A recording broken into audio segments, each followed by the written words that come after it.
Thank you for calling the AoT Chronicles, an Attack on Titan podcast. I'm Ronnie. Chad can't get to the phone right now. He's lying in a ditch somewhere. No, I'm Chad, and I'm right here. Hey, what's up, Chad? Always been ready. And we are here today. It's not actually a phone call. Don't be fooled by my answering machine prowess. Just quit breathing so hard. What are you doing that for? I'm sighing. I'm the hard breather. It's Attack on Titan, Season 4, Episode 14, Episode 73, titled Savagery. Savagery? Yeah, good name. There's a lot of it. What can I say, Chad? I have been, we had the earthquake last week. It feels like it's been a month since we've actually covered an episode. I am pumped up.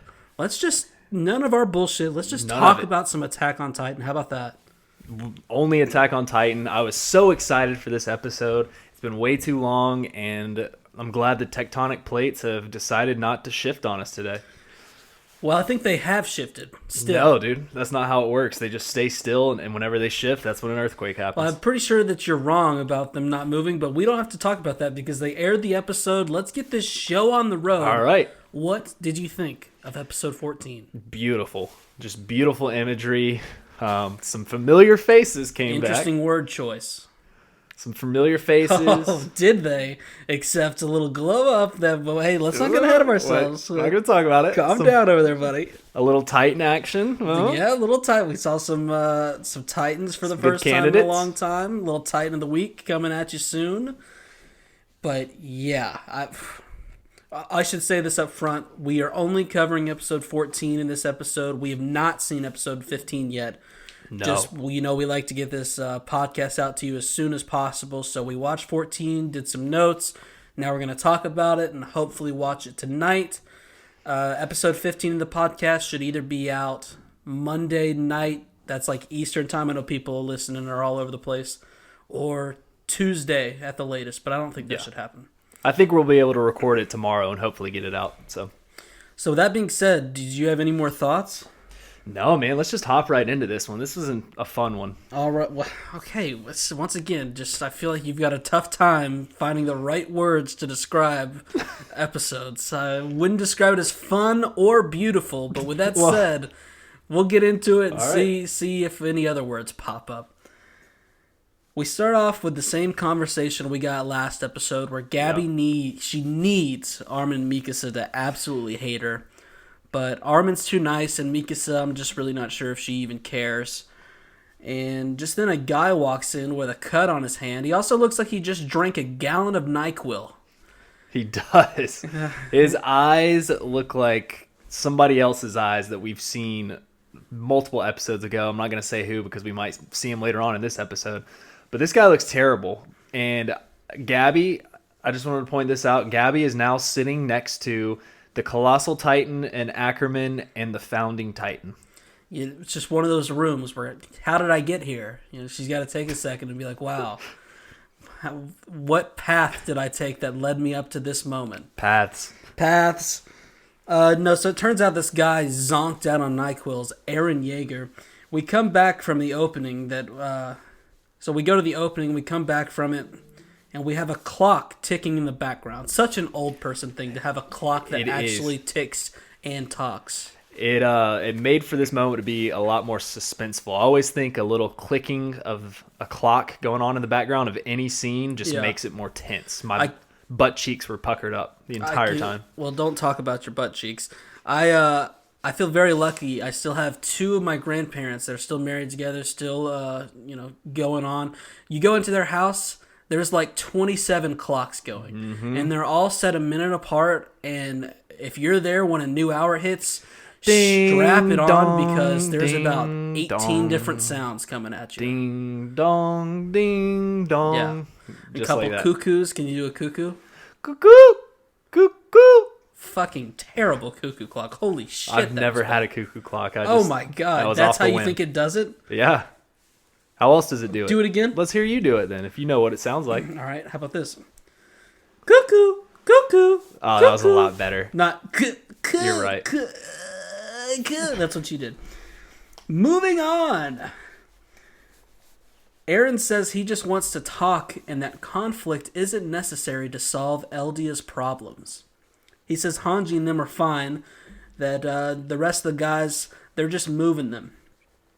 Armin. So he says conflict isn't in. Is he talking about just conflict within his own group or conflict he's with saying the world? he's saying I'm just here to talk. Okay. If you just do what we ask, we're not gonna. It's not gonna get dirty. Okay. So Armin speaks up and says what made him attack Marley on his own. He wonders if Zeke and Yelena really talked him into joining them. And Eren kind of thinks on this for about 5 seconds and then just says, I'm free.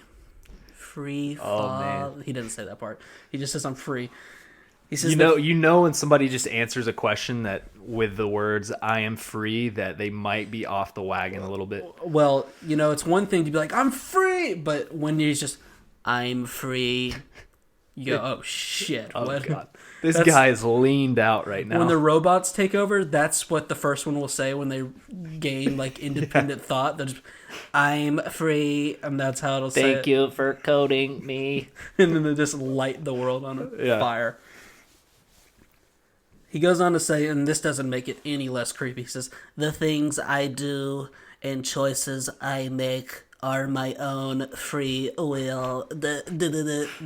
Beep-bitty bop-bitty.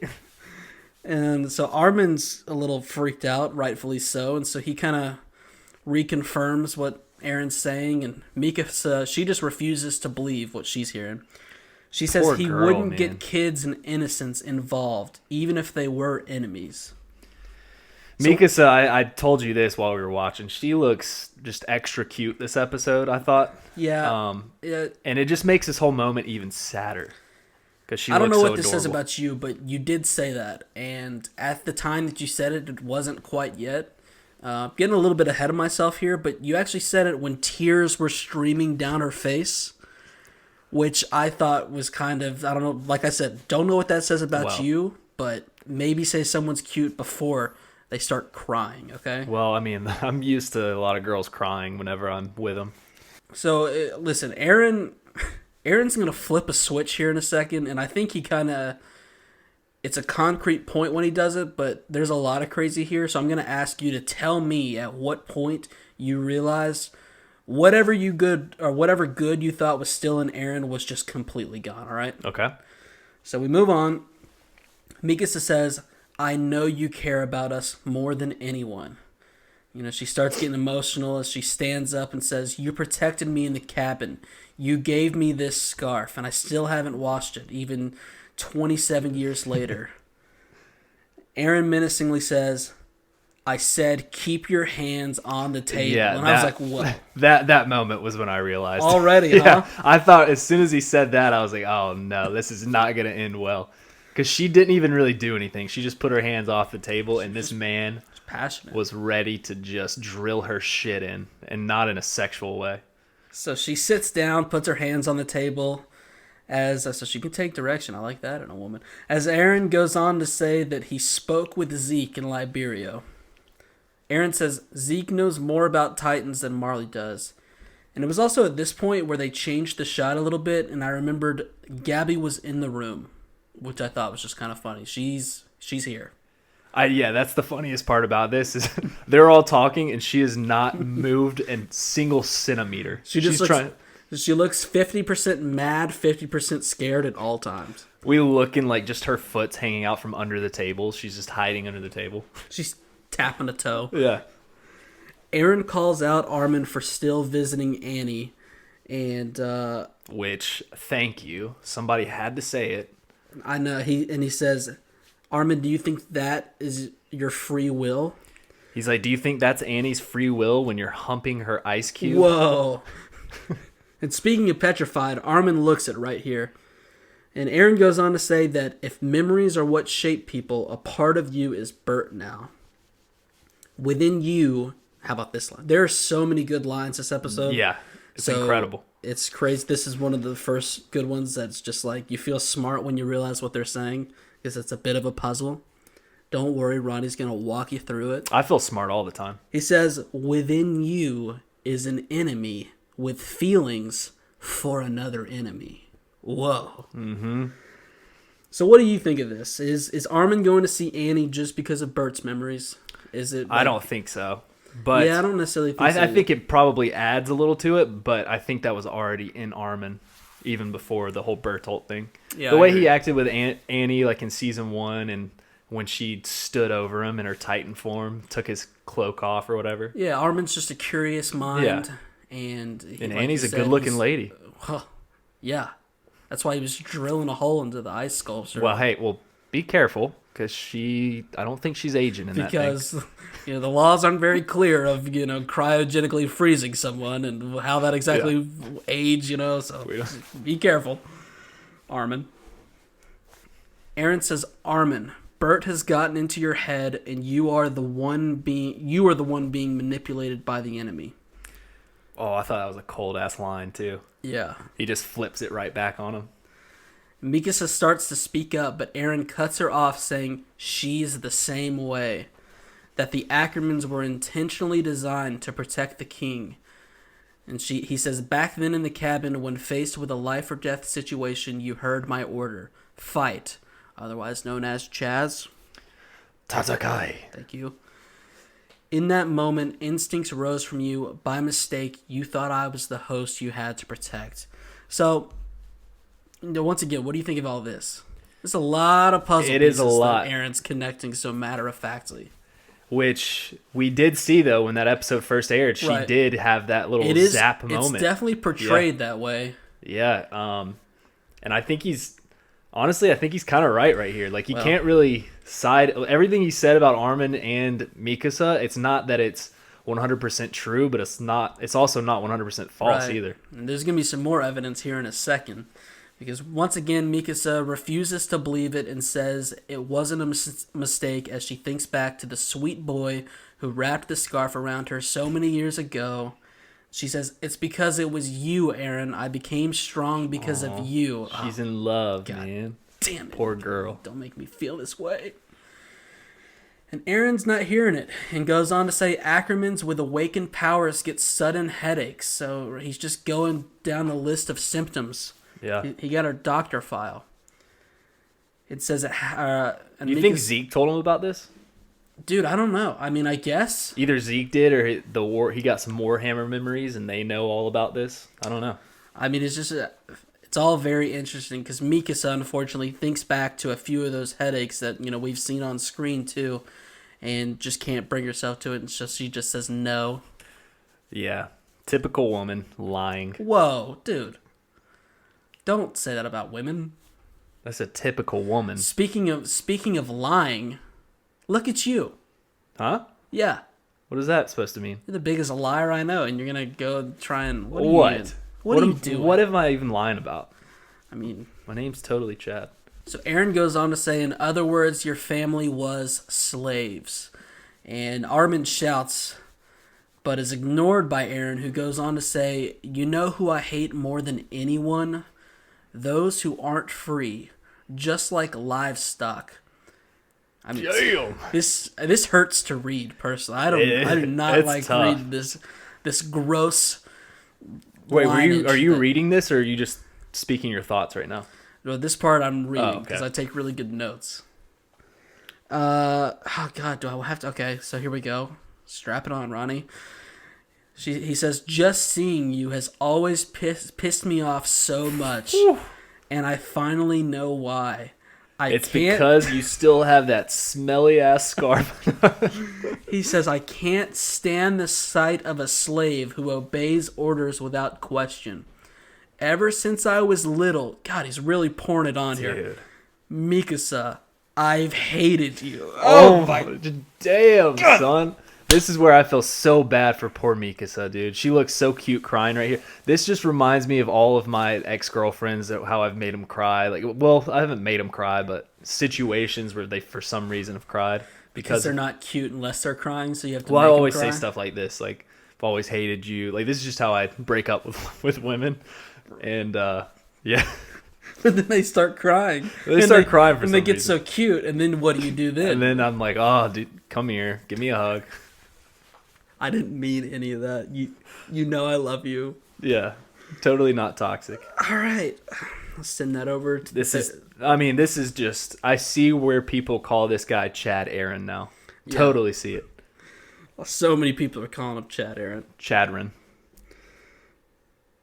So Mikasa starts crying, Ronnie starts crying. I'm pretty sure everyone is just crying except for Eren and Armin, who leaps over the table at Eren, but is stopped by Mikasa, who gets him in a quick armbar. Jesus Christ. I know. This is one of the hottest scenes in the entire show so far. Don't. What are you doing over this? I've got to explain myself. Okay. I mean, Hey, real quick before you do that, Gabby is still here, by the way. Just want to keep everyone updated on that. She's still there. no. So I saw a thing in our Discord, a picture of Armin pinned down. Had no idea it was over this episode. And I gotta say, at first I was like, a little disgusting. People are portraying Armin in a sexy way, but the way Mikasa's doing this right now, I see where the horniness comes into play. Just wanted to say that. All right, well, I actually think it's sad as shit. I mean, it's sad, but because Mikasa is terrified because she just realized what she's doing. So she kind of lets Armin up. Eren says, "Your entire life has been dictated by your Ackerman blood. It's all you really are." damn, God. he is just pouring it on this poor girl's heart, man. How do you think I don't her even heart want to feels? punch him square in the chin. I want him to open up his mouth and me punch his uvula. That's Yeah. what I'm aiming for. Just the back of his throat. Let's not get a little erotic here. You wanted him to open his mouth and you do what? Let's chill out here, Ronnie. Okay, moving on. So Armin, grab him by his long but hair. listen, Armin's fed up too. He's on the same page as I am. He just didn't say anything about Eren's throat muscles. Armin punches Eren in the face out of his chair, but Eren Dude, gets that was up. such a satisfying punch. Before we talk know. about what happens after this, Armin getting that clock in on Eren was It so looks satisfying. really good too. Yeah. Good. I didn't think Good Armin had form. it in him. Good form. It sent Eren out of his chair backwards. And I wish he would have untied his hair too and been like, fuck your stupid ass hair. And then just like taking the band and it's probably got the strength of a rubber band, but still snapping in half. Oh, yeah. It's one of those things where when you think you're doing it, you're gonna be like, oh, this is gonna be so badass. And then you realize basically all you're doing is snapping a rubber band, and you're like, oh, wow, it wasn't as cool as I thought And then was it gonna hurts be. your wrist because it snaps back on your wrist. Oh, that's the worst. So Eren gets up, dodges some more Armin flurries, and sends some knuckles right into poor Armin, and then throwing him into a cabinet. Armin falls to the ground. The dishes flying. This is a typical just grade A fight right here. There's not a fight without dishes breaking and someone getting pushed into a cabinet. I think your mom would disagree. So some lackeys come running in to make sure their boy Eren is okay.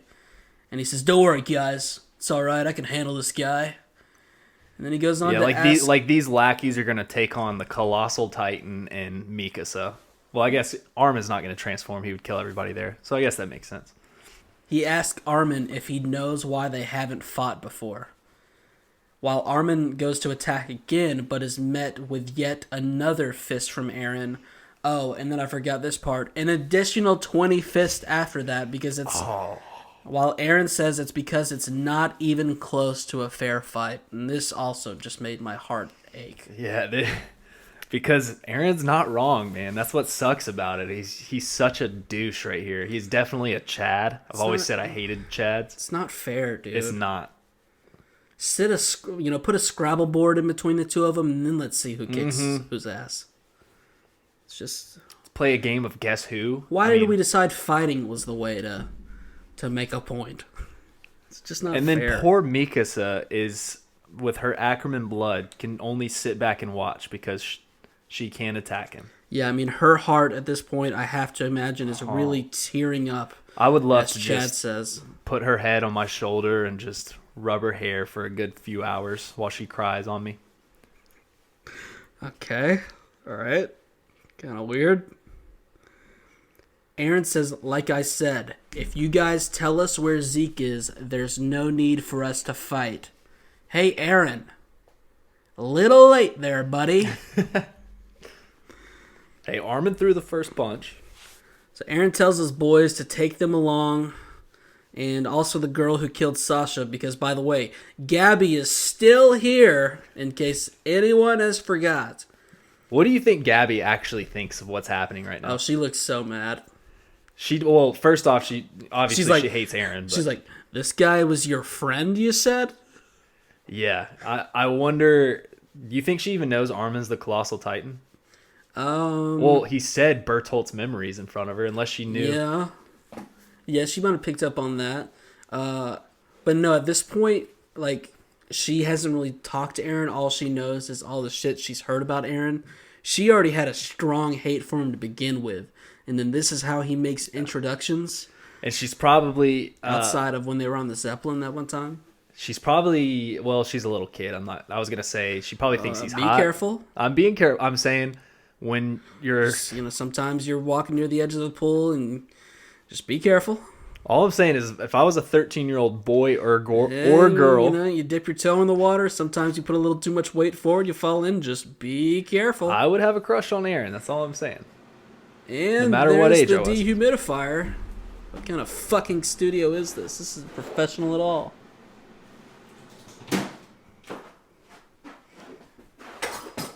Not a great run. All right. All I'm saying is Eren's hot. That's allowed, but don't... Yeah, okay, just... You know what to do. Don't take your hoodie off that way. God, you're so obnoxious. Oh, well, just recording my podcast. Let me take my hoodie off in the way that makes my shirt go over my head and my nipples get some air. Hey, buddy, you're the one looking. Stop staring. By the way, didn't tie it around his waist. He's a faker. That's not fake, dude. It's cold in this place. You tie it around until you're cold, and then you put it on over your body. So, Armin, he's still sitting on the ground. He's trying to be brave. In an attempt to stand his ground, says, "Is that it? Is that all you came to say? That you wanted freedom just so you could hurt Mikasa?" First quote of the week. There's a few. Yeah. He says, "Tell me, who is the slave that bows to a bastard again?" Ooh! Get wrecked, Eren. You know what I liked about Armin this episode? He finally stood his ground and did something like Hell badass. Yeah. Maybe it didn't work out for him. It didn't, but he stood up and he didn't let fucking bullies bully him. I've always had a secret theory that Mikasa didn't even know Armin's name because he was so irrelevant. But after this episode, screw it. She knows Armin's name. Yeah. And this is how you know that he got Eren good, because all he can come back with is, "Who you calling a slave?" Yeah. That's how he said it too. And his stupid look on his face, he was so mad. But then Eren finally says, "Let's go back to where it all started. Shiganshina." So what did you think of all that? Just as a whole, this conversation's been a long time coming. We finally got it. What are your takeaways? It's weird to me that Eren would come to talk to them just to say that. It's almost like, I really don't know what his purpose is of saying that. It was so over the top at first and so really unnecessary for him to come say that to them that at first I thought he was being so mean because he felt like he needed to put distance between himself and them to try and protect them in his own... I don't know what he thinks is getting ready to come down, the pipe, but then he fucking... The way he beat the pulp out of it. The way he beat the shit out of Armin was like a legit hatred towards Armin. Yeah. I mean, he's probably just upset because he is a Chad now that he got punched by Armin. So he's like, "Oh, you're going to punch me? I'm going to beat the fuck out of you." Which I understand that, because if I was hit by anyone, even if it was my mom, I would just beat the brakes off of him. Okay. Beat the brakes off. What a cruel thing to do. Beat the brakes off of them. They can never stop again. Yeah. Guy's just constantly walking. He's like, what a stupid image in my head of just a guy who's constantly walking. It's like, and he's like, and I'm like, bro, what are you doing? Just stop and stand. Talk to me for a second. He's like, fucking can't, dude. Got the brakes beaten off. Fucking can't, dude. Chad, beat the brakes off. I just, I imagine him walking like the Titan on the right when we get to that's what he's walking like. Just arms swinging. Can't stop fucking walking, dude. Can't beat the brakes off of me. What a terrible podcast. Worst episode yet. Oh my god. Okay, what was I even saying? I had a really good point, actually. Probably about my fists of flurry. No, okay, here it is. So, how much could this possibly be? Zeke got into Eren's head, and when you think about it, if Eren thinks, oh wow, Mikasa has only protected me all those times because it's in her blood to do so, like, her caring for me isn't even real. That's just the way she's wired. Mm-hmm. I bet he's mad about that, but at the same time, he's never really shown that he actually likes her the way she likes him. He Was just that for sure, yeah. Well, maybe he does though. Maybe he's. I don't fucking know. No, I think he just likes her as a sister, there's right? two different. Yeah. Okay.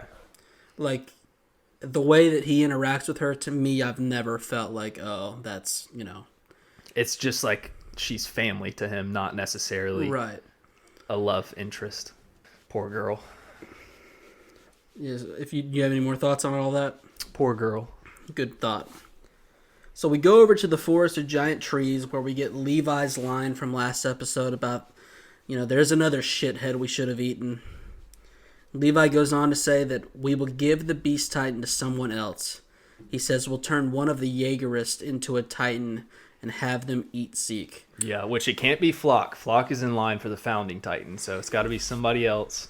Well, Flock's just in line to be king, I'm pretty sure. Like, once they deal with that bitch Horastoria, where's she at? Just like being all pregnant and shit. Like walking around with her hand on her belly, throwing seeds to chickens, I imagine. Guarantee you still sleeping with guys even though she's pregnant. Such a whore. All right, I'm pretty mad about all that, but Levi goes on to say, I can't tell if he's manipulating Eren, but their party is over if they lose Zeke. And he's talking to all numbers 1 through 30. No names, number 1 through 30. Yeah, this is actually, I believe, there's only 2 guys on the limb that they're talking on, so I think this is 5 and 7. Okay. And he tells 5 and 7 to let Pixies know. So Levi drops down to talk to Zeke, who finally confirms that this is indeed the 7th time he's read this book, which, if you listen to one of our earlier podcasts, I had this theory. So I'm glad that he said it. I was making sure. I wanted to ask you if you thought it was a legitimate 7 or if he's kind of, how you always have to exaggerate how many times you've read it. He's probably only read it 6 times, but he's like, this is like the 7th. You think it's one of those cases? Maybe, but 7 is also, like, they've been here for a month, and I have not seen Zeke do anything. I imagine he eats, sleeps, and reads like this. And to be fair, he should be further than 7 reads, because it does not look like that thick of a book. That's because his eyes have been staring at Levi this entire time. He's trying to listen in. That's what Levi says, that Zeke's been eavesdropping more than reading. Can't keep his eyes off the hog. And to be fair, Zeke says, can you blame me? And ask if there's any wine left. So he's been drinking his own fluid this entire time? This guy's a little... I know it's called spinal fluid. What? That's what he's doing. He's drinking his own fluid. But dude, if there's one thing I don't need to hear out of my friend Chadley's mouth is, so what? He's drinking his own fluid? Just don't say it. Guzzling down his own fluid. I'll say it like that. Stop it. Moving on. Levi says, no way there's no wine. We've been here for a month. Levi tells him to read his book and starts to walk away. And this is a really big power move by Zeke here. He hits him with a, Roger that, boss. Hey, that was a good timeline line thrown in there, though. So this is basically, it's probably a little over a month since the attack on Marley. They got back. I'm sure it was a couple days after they got back. Then they got to the Forest of Trees. So what, do you think about a month and a half since the attack? Probably. And then I'll say this too. What part of that line that Levi said was Zeke fishing for? Did he really not know that all the wine had been drunk? Or he talks about Eren meeting up later? Did he need to know that it had been a month? I bet he knows it's been a month. I'm sure it's the wine situation. He wants to make sure that all the wine's gone before he does what he's about to do. He's probably a little upset, too, that Levi didn't drink any of the wines, that he's not an sure alcohol he is. man. Do you think he knows that Levi hadn't drank any of the wine? Oh, yeah. I'm sure he's been staring at Levi this entire time. Yeah. And he's like, fuck. This guy drinks tea. So Levi walks away. Might need to put some of my fluid in his tea. Oh, God. And thinks to himself that he's chopping this guy up no matter what Pixie says. He says there are 30 fully armed soldiers in the trees above, and even if he becomes the Beast Titan, there's no way for Zeke to escape. Yeah. As strong as Levi is now, he shouldn't even listen to anyone. He should just go rogue, be on his own. I like that. Yeah. He just fights for himself. Yeah. And Levi realizes that bearded shit was the enemy all along as we see Zeke in the background stretching, which, very smart move, Zekery. Yep. Stretching is so important, guys. And even if you do stretch, I know you people don't want to hear this, the after workout, after run stretch, even more important, okay? Mm-hmm. Take your body seriously. It's your temple. And he was getting a good breath in while he was taking that stretch, getting some oxygen in the lungs. You're a fake stretcher. You told me one time that you were going to send me a Snapchat every morning because I didn't believe that you were going to wake up 5 minutes earlier before 15. work, 15 minutes earlier before work every day to stretch. Yep. And you're like, oh, I'll totally send you a Snapchat. Send me a Snapchat 1, maybe 2 days, never saw one again. Well, I didn't want to over bombard your Snapchat stories. We're great. I've said this for a long time. We are great at stretching. Well, you might be a little better than I am, but yeah. Very limber. Yeah, I can't. I've got such long legs and a short torso that whenever I reach down, I can't really touch my toes. Right, if you pick up like your standard number 2 pencil, yep, and where the metal part of the eraser starts, think of that as Chad's torso and the rest of it is. That's basically how his body's built. My legs end where the metal part of the eraser starts, is basically what you're saying, right?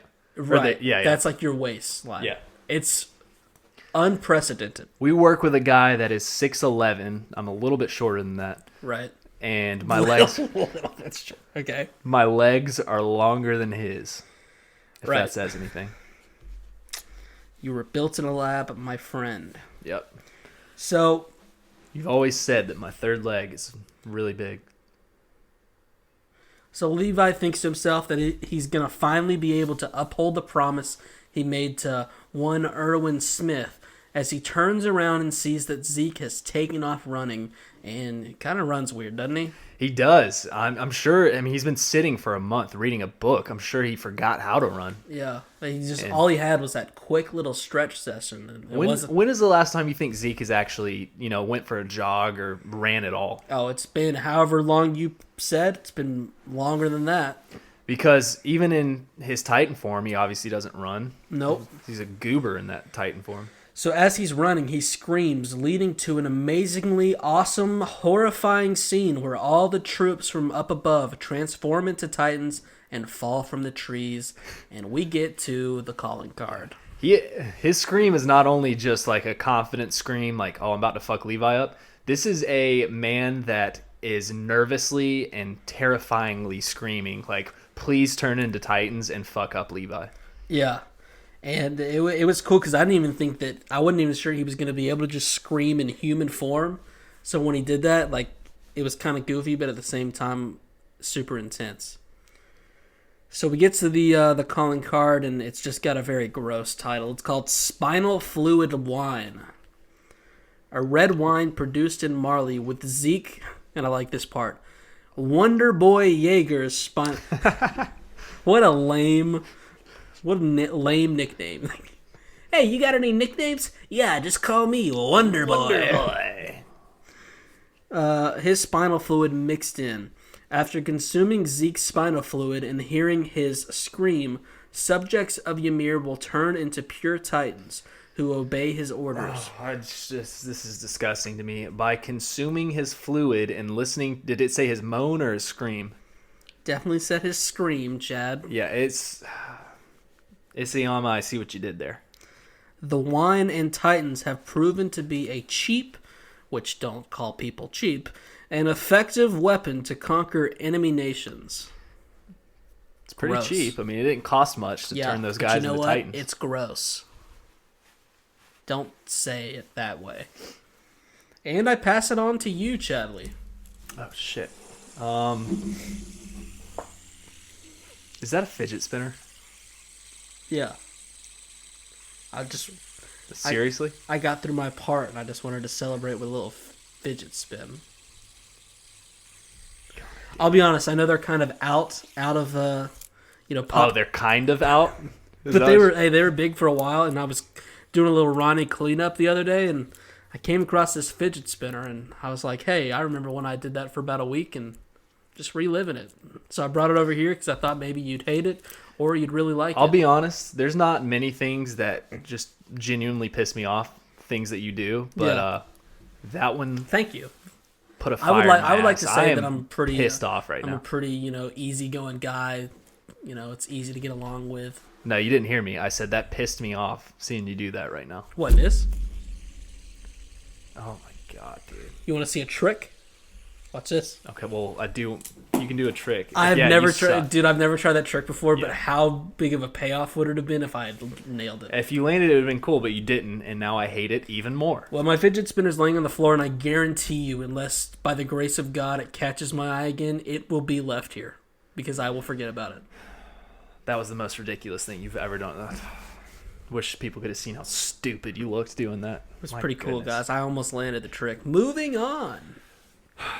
Jazz's part. This is obnoxious. We then go to Pixis and the rest, who are all feeling this weird zap inside their bodies. Got Niall Pixis, many of the other MPs, Falco even. So we know Falco definitely has the spinal fluid inside him now because he makes a little move and Hanji asks him what's up and he says, I feel electricity going through my body. Now... So are they not fully transforming because they couldn't hear the scream, or is it that he wasn't the beast at that point in time? Do you think it's like more powerful when he's the beast? Probably so. Or do you think it's all like a... I know when he did it thing? When he did it in the very first episode this season, they were all standing there and they could all hear him scream. Right. So I guess you just have to be able to hear him scream. I don't know. Just got to be in good earshot, and if not, you can still feel something through the paths. Yeah, they just felt it because I'm sure when he sent them to the coordinate via paths, they feel a little bit of that electricity. So Zeke is making a little 12-year-old kid feel electricity through his body after he consumed Zeke's fluids. Zeke, do you have a moment to talk? Sir. Hi, Ronnie here. Just be careful. Be careful. So yeah, we know that Pixis, Niall, Falco... Sorry, did that knock you? I thought I was going to come up with something else, and then really it was just, hey, Zeke, be careful. Yeah. What else do you say when you're on someone's doorstep, Knock, knock. Then they say, who's there? You say, hey, it's Ronnie. And then Zeke goes, oh, what's up, Ronnie? And you go, be careful. He says, there was a no soliciting sign at the beginning of the neighborhood. Please take your cookies and go. Yeah. And I go, okay. Your cookies. Like you didn't get the cookies there. Okay, I've never sold anyone cookies, okay? Yeah, because you eat them on the way there. So we know that Pixis, Niall, and everyone are all going to be Titans if Zeke gets in their vicinity. So what do you do in this situation? If you're Falco, Pixis, any of them, do you just cover your ears and just go hide underground or something so you never transform? I don't know what you do. Like, that would be such a scary realization. And they're pretty fucked.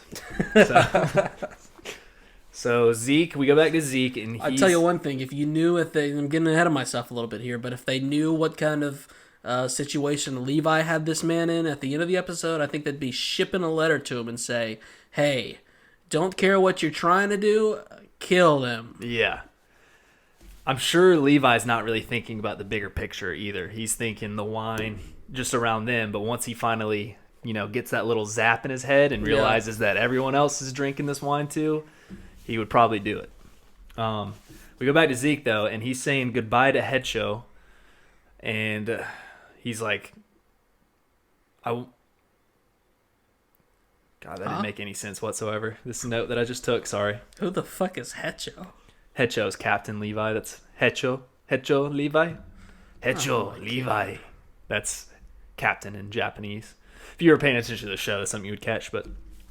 And he says I that don't speak Japanese, so he won't slice up his subordinates just because they've gotten bigger. He's basically calling Levi on his bluff right here. He's like, oh, you gonna slice them up? Your little pals there? I don't think you're gonna do it, bud. Which is a great point, because I've talked about how, I mean, I got what I wanted. I wanted this, just Levi all by himself in this forest of giant trees with titans coming at him from every angle. But I didn't think about it, the fact that they're his comrades, and how maybe you wouldn't just be able to immediately start slicing them up. Because, yeah, anytime he's ever killed titans, I mean, they're technically people that were on his side, but he never knew them personally. So then we go to Levi now, and there's one of them that's crawling super fast. This is pretty terrifying. This reminded me of season 1 Crawly Man. Yeah. I mean, apparently they all just climb trees now. Yeah, I think from Zeke, he's like, oh, is this Zeke's doing? Right. Zeke sent some monkey influence through the paths and kind of taught him how to climb trees, I guess.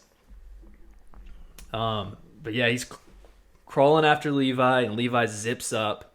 He's just looking like a badass this entire time. Like, he's just so in tuned with his ODM gear. Like, there's no one that's even close on his level, right? Even yeah, Mikasa. I agree. It's been too long since I've seen just bare naked Titan ass. Oh, yeah. That's Is that exactly what you were talking about? Oh, that's 100% what I was talking about. No, Levi is so incredible.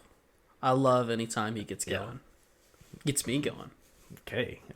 We get a flash of Levi asking them, his comrades, probably a month ago, why they want wine, and his team says, it's rare Marley and stuff only the NPs get. We want to drink it. And he goes, we have tea, though. Yeah, Levi is so meat, you know? He's so, well, you don't even drink tea. You're, if you were Levi, you would have said, we have water. Tea is just water that someone threw a dirty bag in, is all it is. But guys, we have creek water. Guys, we got this distilled water. You're more of are you purified or distilled? Which one are you? Here's, distilled, purified, I'll go either way, but don't you fucking dare try and hand me some spring water. Dude, some spring water with those natural minerals in it. That's what I'm about. Gross. If it's cold, I can do it, but have you ever had a warm drink of spring water? I have not, no. Tastes like you're drinking a frog. Ew. That's what I'm saying. Does it taste like Zeke's fluid? I've never had any man's fluid, so I couldn't tell you.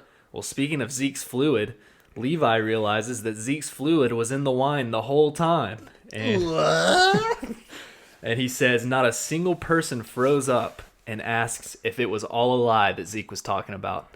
And damn. Zeke pulled the old trickaroony where Pixis talked about this with Yelena.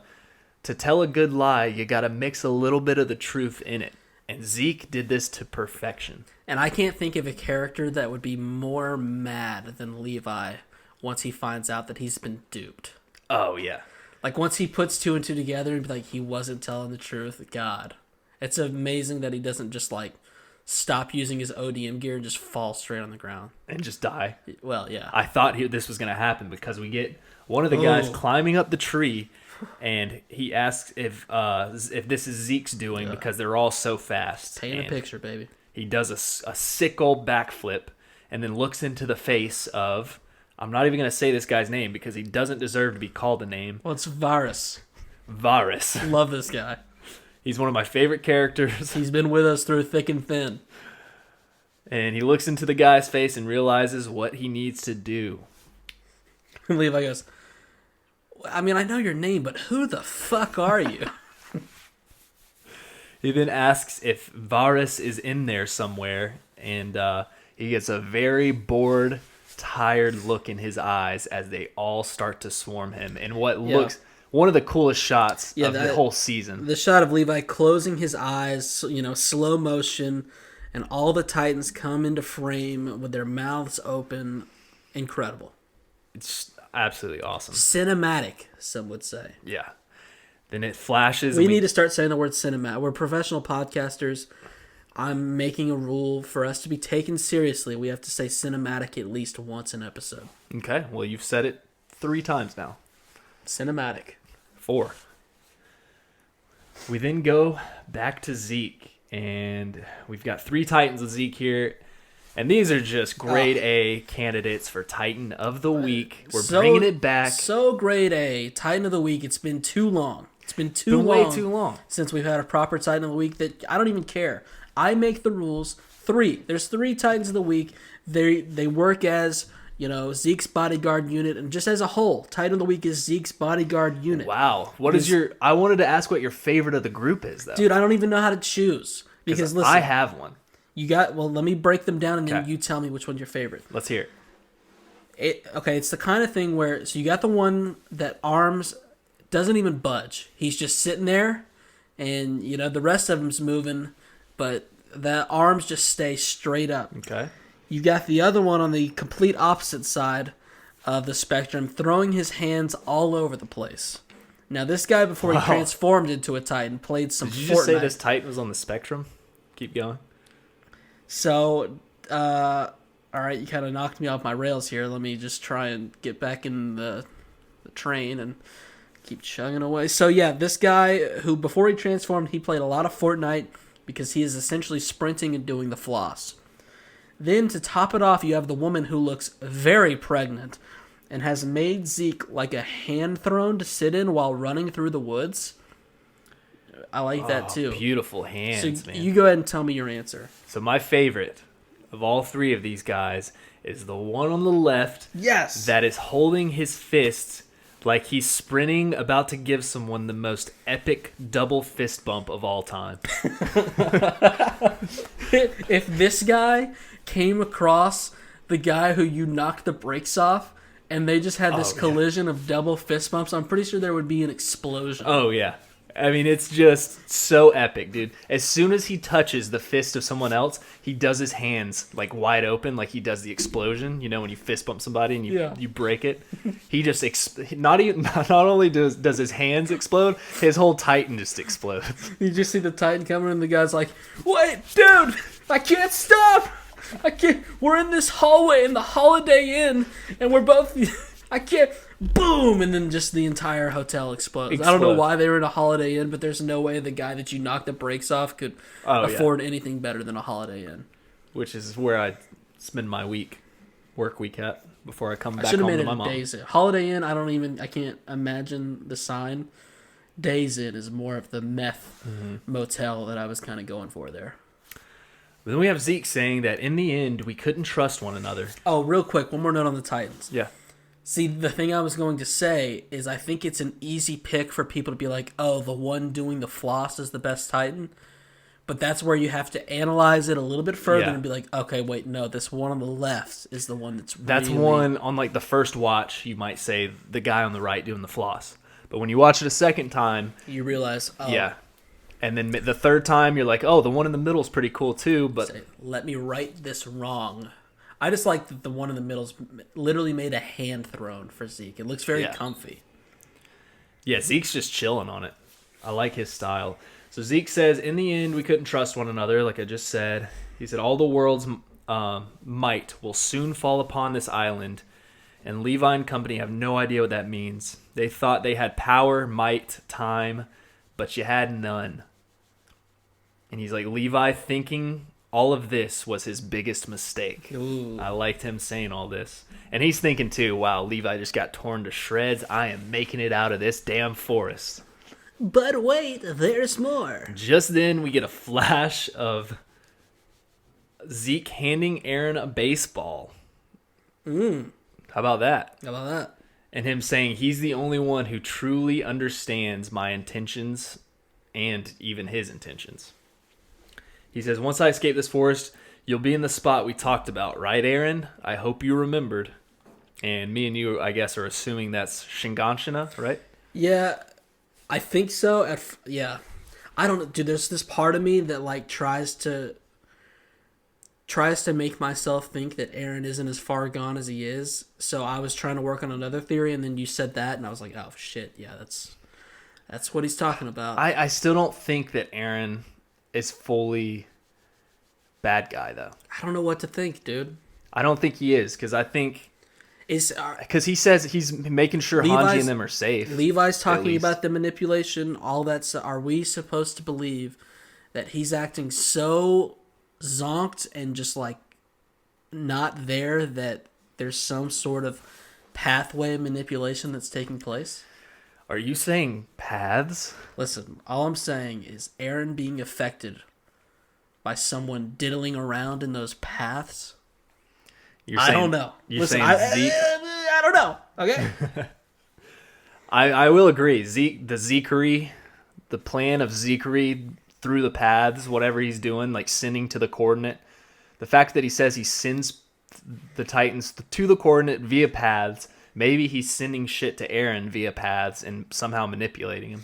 I'm just so confused because the way Eren walked into the room tonight, was the same exact way that he was acting at the end of season 3 when everyone's happy to, dip their toes in the water, and he was just like, well, the fight lays before us, there's a war on the other side of the sea. And then I was like, oh god, is that what we're going to get all season? And it wasn't. We saw a whole lot more from him until he strolled in today and was like... Well, we're getting angry Eren this season. He is a mad lad. Mikasa, I fucking hate you. Yeah, I mean, that's Eren for you. You spot on. I think, too, though, I think he's just so... He is such a god complex right now. He has the fucking Warhammer, the Founding, the Attack Titan. He probably gets some memories from the future like the Owl did. So He knows what's to come, and he's like, all of you diddling around, doing bullshit. And he's like, I know what's got to be done. You don't. That's why he's so depressed. Yep. So, just then, though, as Zeke's doing this, Levi comes slicing through and just takes our fist-bumping guy out instantly. Just slices the nape of Mr. Fist Bump. I'd like to think that Titan saw him coming and in his mind wanted to use his hands to try and swat him, but he was like, nope. These are where my hands stay. I'm either getting this double fist bump or I'm dying. So he gets sliced up.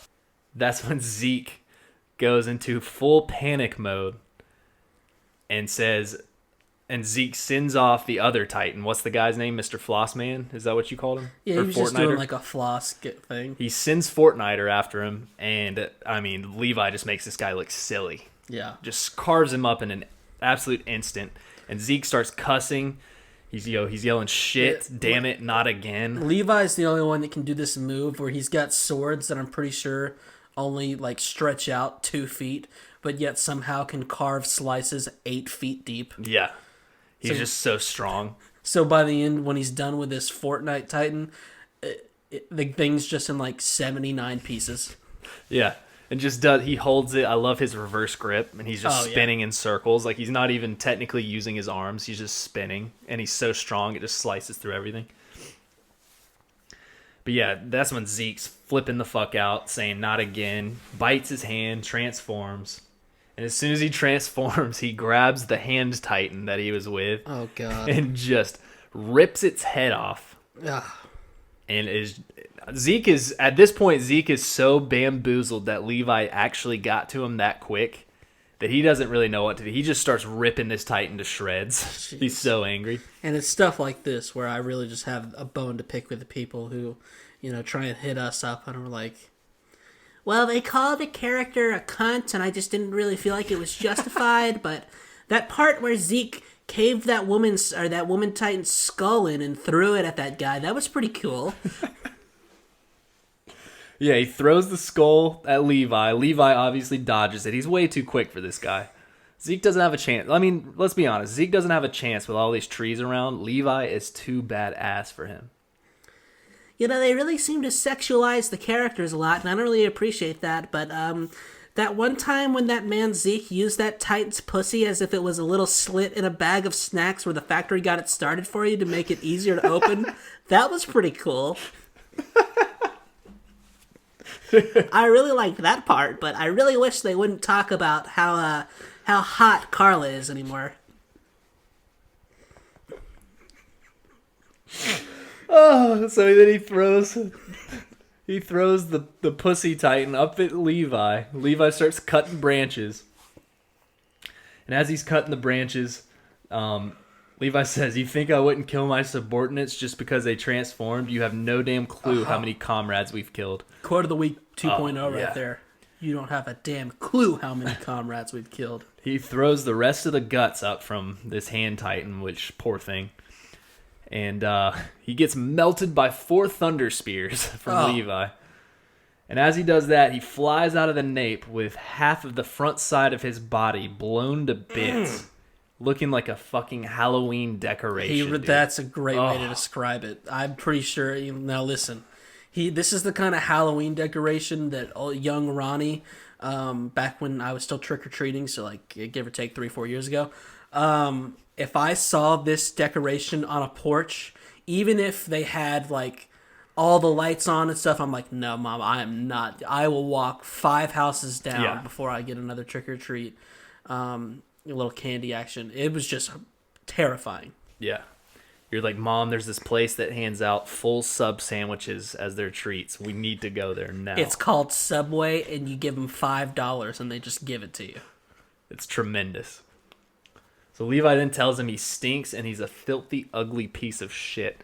And that's the truest thing Levi's ever said, because Zeke looks like an ugly piece of shit right here. Sure does. Can we back up momentarily? Yeah. As, the resident music guy around here, what did you think of the music that was playing during all this? You know what I liked about this music?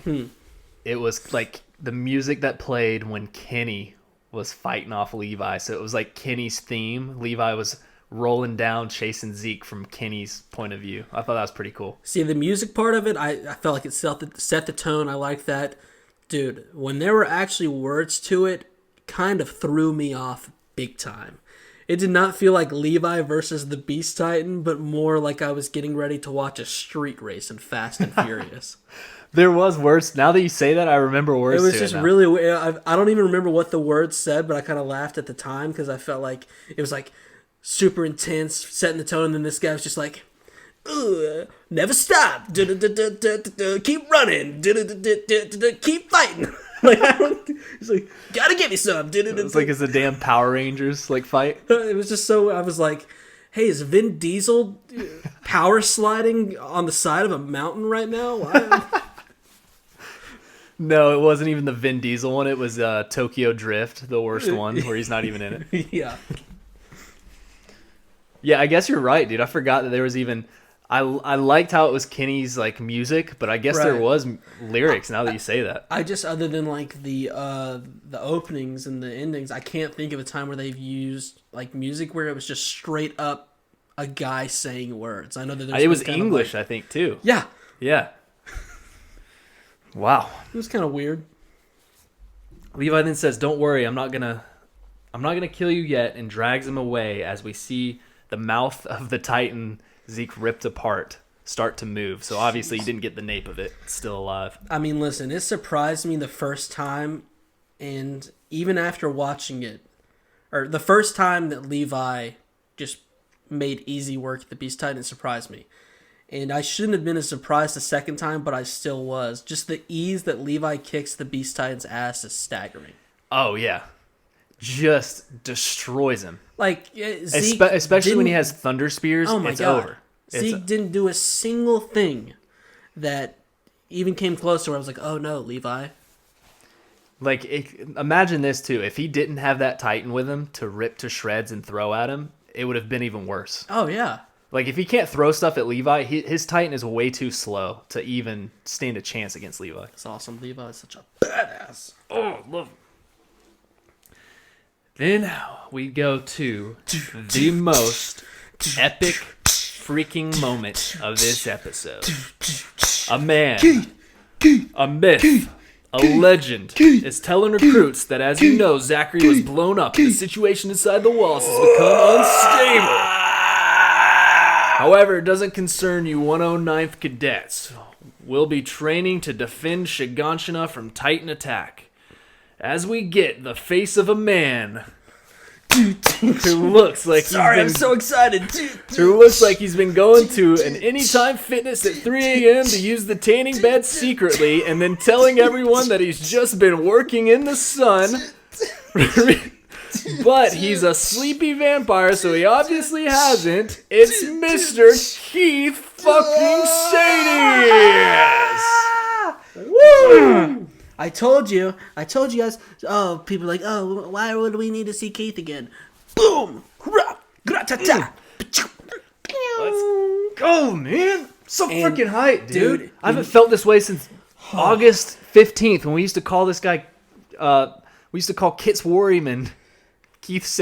Dude, what is up with your hair right now? What's it doing? What is up with your hair? Wait, let me look at it. You look like Dora the Explorer got a trim cut. Parted real bad. Well, this look like a woman that likes women. No. It just, I don't know why. It looks like you took off a hat and you have hat hair. I don't know. What happened basically was I was just ruffling it around a little bit. That looks better now. Does it look a little better? Yeah. Are you being serious? I'm dead serious. You look great. God, thank God we're... freaking love your hair. This is why we don't have video. It's because of Ronnie's insecurities. Well, so anyway, I'll tell you one guy who doesn't have insecurities anymore. And it's this guy we're talking about here, who I thought you did a fantastic job describing. Here was my take. First of all, I am so happy for this guy. Oh, I love seeing him, man. I think he's cleaned up his life. He's healthier than ever. He's been sleeping fantastically. Now, hold on for a second, because I know what you're thinking. Ronnie, his eyes still look like they're getting ready to fall out the back of his skull. I'm going to go as far as to say that I think he might have found a lady friend. Whoa. He's got a tan. Your description was perfect. That's exactly what he's doing. He's hitting up the 24/7 hour Anytime Fitness. But don't fall for the eyes thing. He knows he has a certain facade that he needs to keep up. So he's been getting up 30 minutes early to apply makeup to his eyes to make sure that he keeps up the lie. But listen, 30 minutes early getting up isn't as bad as you think when you're getting a good 8 hours a night like this healthy individual. I'm good for Keith, man. Good for Keith, man. What do you think made his switch flip? I think it was this woman friend that he found. And who is this woman friend, do you think? I just think that she's, she's probably like a... Horstoria? No, not that bitch. He stays very far away from farms. He's not much of a farm guy. No, here's the thing. She's not even that attractive. She's like a 5 or 6. But here's the thing. He doesn't care because they have mutual love between each other. I like that. And he found a new purpose, and so he found love in a hopeless place. And they had a talk where she said, now this is real serious, so don't laugh at this. She said, don't make me laugh. I'm not laughing. Stop smiling. Wait, stop smiling like that. Okay, here we go. She said, "How can you love me until you love yourself?" Or she said, "Wait, how could you ever love me if you can't love yourself?" And he was like, "Damn." That shit's he's like, deep. He's like, that's it. Fucking going to the tanning salon tomorrow. I'm changing up my lifestyle. He trimmed his little chin beard too. Did you see that? Oh yeah. And speaking of just the trim beard, what is hilarious? When we saw this guy, we both immediately thought, this is the guy that we work with. We've talked about him before, the pistachio man. He gave me a 10-pound bag of pistachios out of nowhere. He also flirted with Chad a little bit. And another guy, I think I've got it. I might talk about it later because I've wrote the name down, but I don't have my notes pulled up at the moment. They asked for, it might have been Zorlak. They asked for another pistachio guy story, and I am happy to oblige. Did I say that word right? Oblige? Yeah. You said it the Italian way, yeah. So when we were saying we get to work at about 7 a.m., give or take. This guy, we would see his truck. We're pretty sure he lives in his truck. It's there when we leave. Worrisome. It's there when we get there in the morning. It's not. We have seen him before where he pulls out a straight up like mobile hammock, like the ones that you can just set up anywhere. He'll just set it up outside of his truck. Sometimes he's got chairs sitting out in the parking lot. In the back of the parking lot. He's the guy that, you say, hey, Pistachio Man, do you have a 10-minute break? He's taking 40 minutes. And he's got no problem you know, he's making essentially up that time on the back end. He'll be like, oh, don't worry, boss. I'm going to take a 40-minute break. I already know that I took an hour and a half break for lunch when I went and ran 13 miles. Yeah. I'm going to take a 40 here, but I'm going to make up my hours at the end. He's like, don't worry, boss. I live here. I'll be able to make those up later. Like, but Keith is essentially this guy, but 50 or 60 pounds lighter than this guy. Wouldn't you say? Right. Well, this guy, it's really because he does the running. He's not lying. He legitimately does run a shit ton. He straight up goes for 6-mile runs on his lunch break. But something else about his lifestyle, he's just very flabby. Very, very flabby. Let's be honest. He does not have a runner's body whatsoever, but he does do the running. You're not lying. And if he's not staying in his truck, he definitely is doing this move. My dad has always said if he was homeless, he would just buy a membership at one of those 24/7 Anytime Fitness kind of places, and he would just lay on the bench press, and if anyone ever said anything to him, he's just like, I'm just trying to get my mind right before I do. And I thought that's a genius idea, and that's what he's doing because he's just hitting the tanning bed because he's very brown. But no, anyway, what I was saying, so there's kind of woods next to our parking lot, and there was one time where I cannot stress this enough.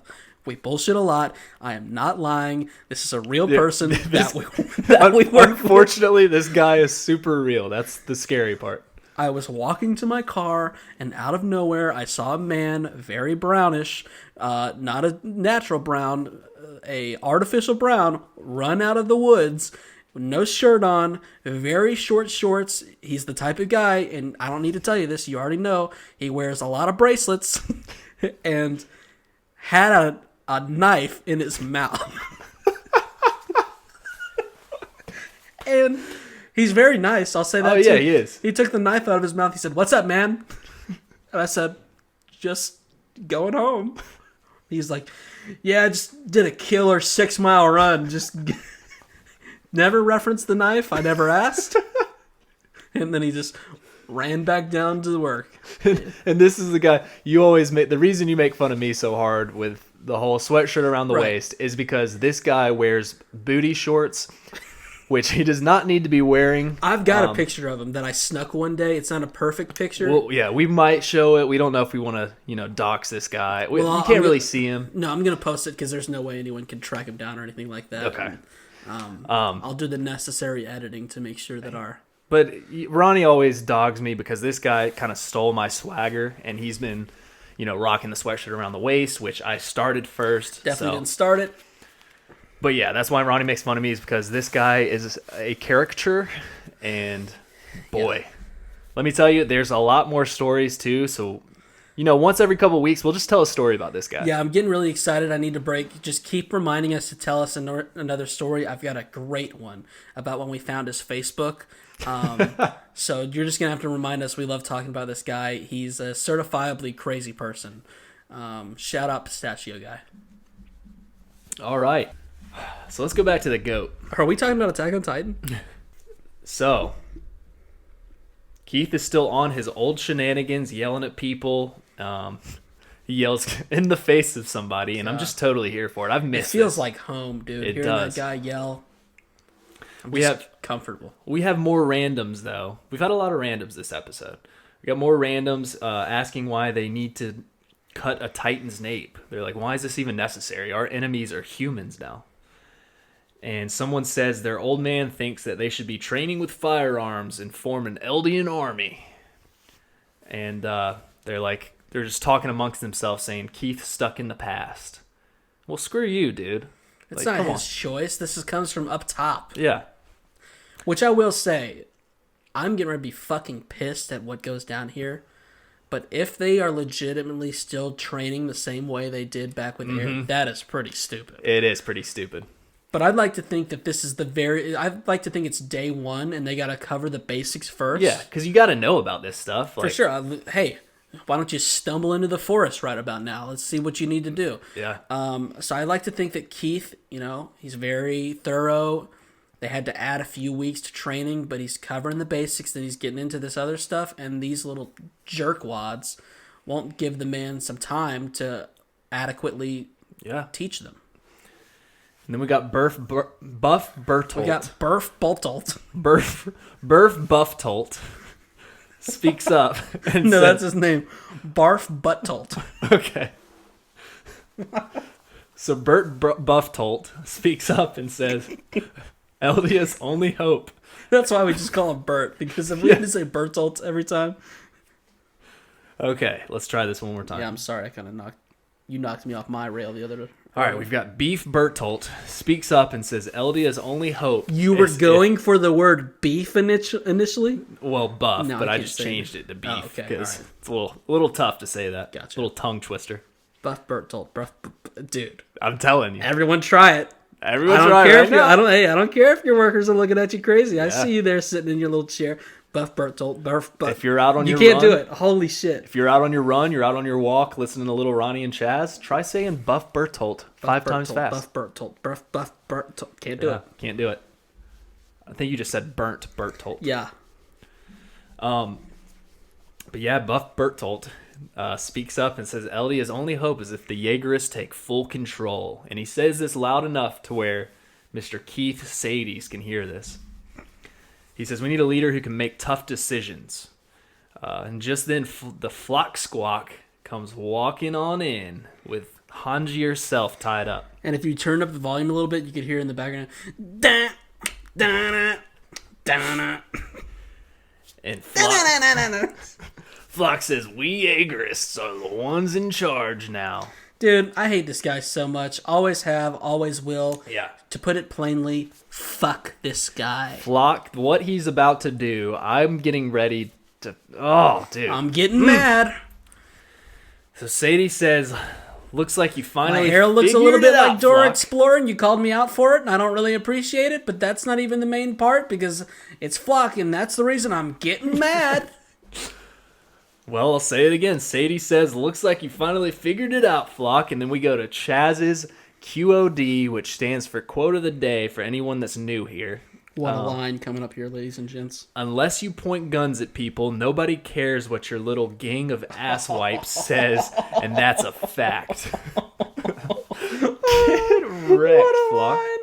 Jeez. Fucking go. What a man, Flock. Just point Will 6 the guns at an unarmed man. Will the real Keith Sadies please stand up? Please stand up. Please Listen. stand up. I'm not the one that usually does this abbreviation bullshit that you're so famous for, but I'm giving this guy right here a little FF, a little double F, FF, fuck Flock. Flock Forrester? Yeah, that's his name. Good job. You just said his initials. Damn it. Shit. Mr. Flock Forrester himself. So Flock with a terrible shot misses Keith's foot. And it's like Flock shoots and it just ricochets and goes straight into some girl's eyeball in the back row. That would be epic. I think Isayama missed his chance on And just that for a one. little nod for the viewers, she's eating a potato. Oh, dude, that would have been so cool. Would have been a little mean, but... We'll never see anything on Sasha again, will we? No, we will. Like what? Something new or what? No, just anything. Yeah, we will. Like what? Like them remembering her or being Yeah. like, oh, all the people we lost, Sasha. All the people, the girl with a potato, that's what they'll say. So stupid. I don't think they're going to say that. He says I think people will remember if they'd say her name. I don't think they have to reference her as that very small part she had in episode 3 of season 1 or whatever it was. Yeah, I think it was 3.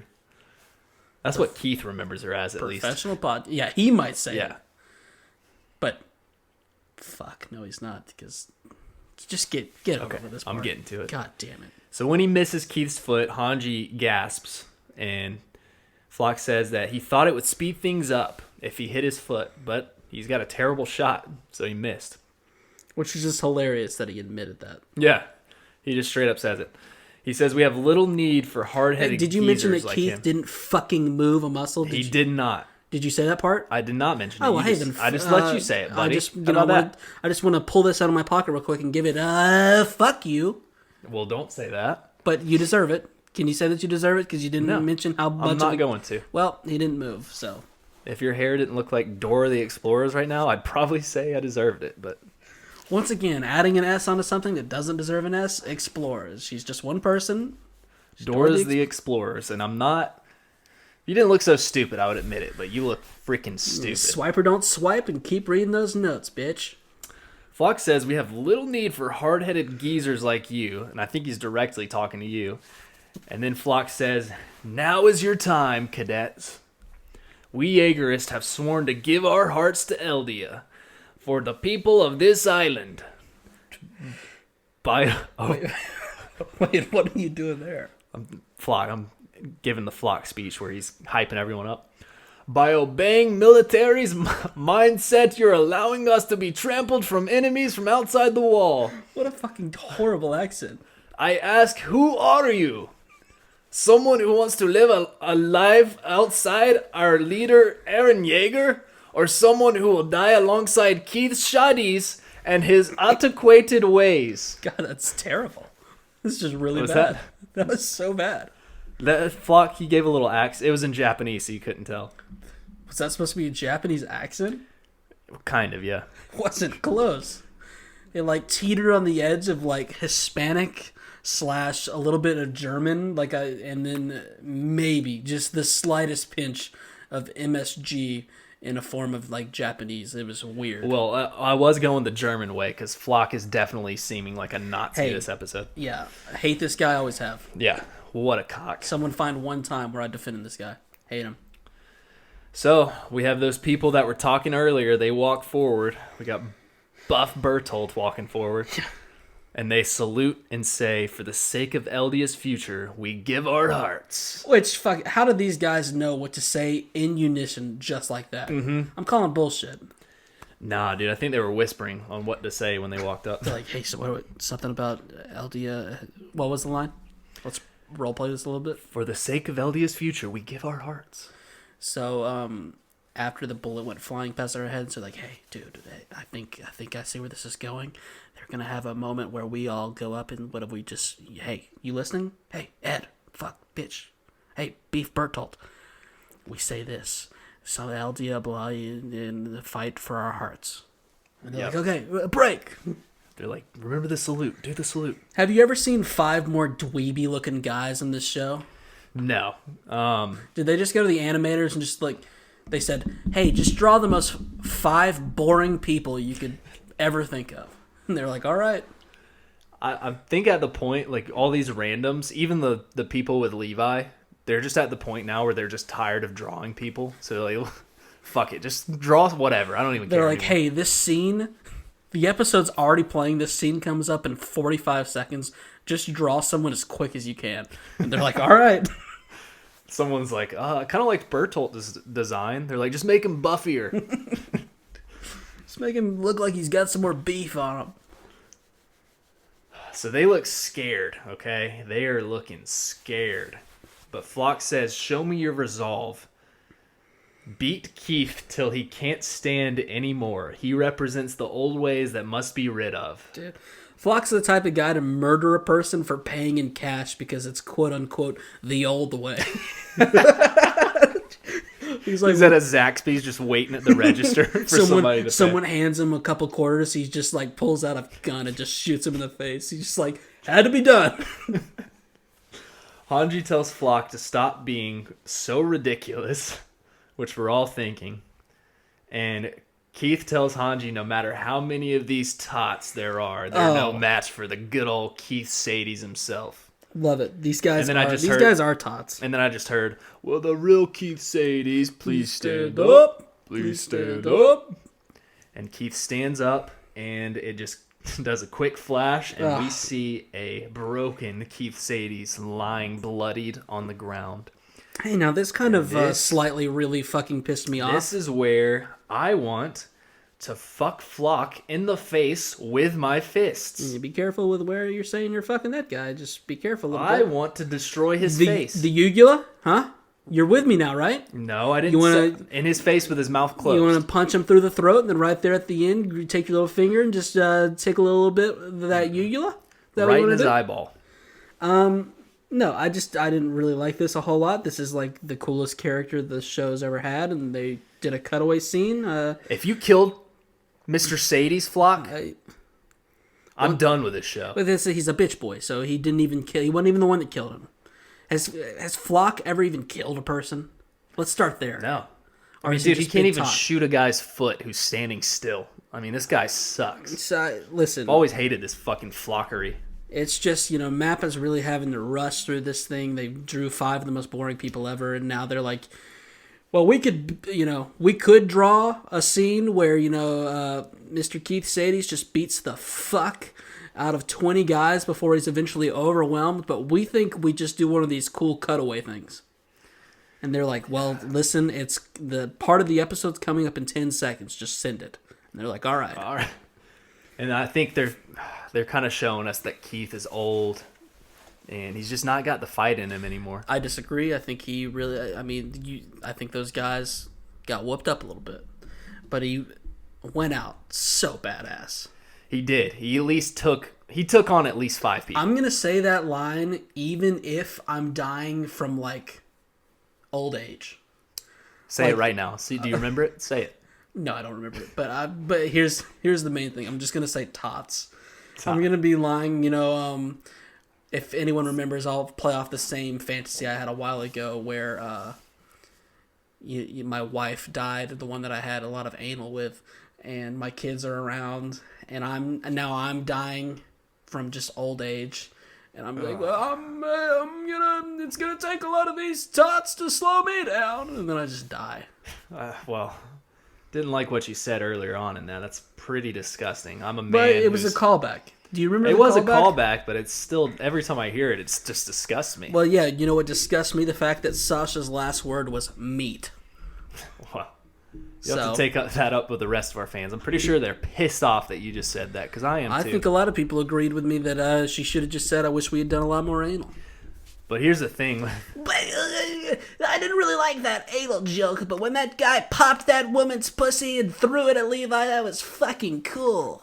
But don't say anything. I didn't say she popped a P word. I'm not... Dude, you know what? I'm tired of the sexual jokes that you always say. This when that guy nonsense. split that person, I didn't really care for that sexual joke too much, but I really liked it when Levi cut that man into 900 different pieces of sushi.